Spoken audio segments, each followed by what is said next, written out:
যা আমার বাড়ি থেকে দূর হ। শোনো, আমার এখন আর ছেলে নাই, আমার ছেলের ঘরে নাতিপুতিও নাই, তাই তোমার লগে এখন আর আমার কোনো সম্পর্ক নাই।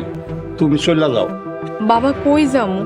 এটা আমার স্বামীর বাড়ি, এই বাড়িতে থাকানোর অধিকার তো আমারও আছে।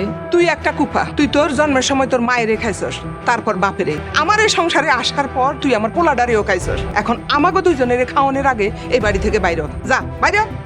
মা, এমন কথা কইেন না। আমি কই যামু?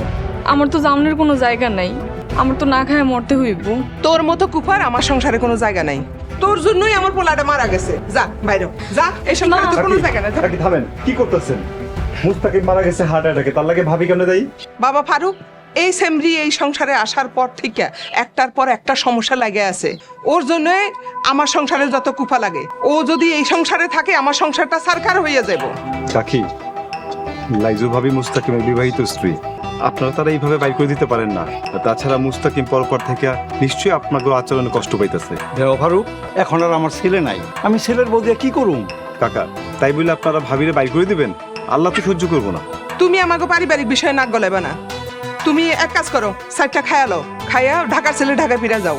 মা, বাবা, আমি আপনাকে বাড়িতে বান্দির মতন থাকবো, দয়া করে আপনারা আমার কয়টা খাইতে দিয়েন। আমি মুস্তাকিমের ঘরেও ঘুমামু না, আমি রান্না করে যাই ঘুমামু। ওই সেমরি, তুই নাটক করস? হ্যাঁ, মোস্তাকিমের মা, তুই মোরে ঘাড় ধরে বাড়ির থেকে বাইর করো। কাকা, এটা কিন্তু চরম অবিচার। দেখো বাবা ফারুক, অবিচারের হিসাব আমি আল্লাহর কাছে দিব। তুমিও আমার বাড়ির থেকে এখন যাও।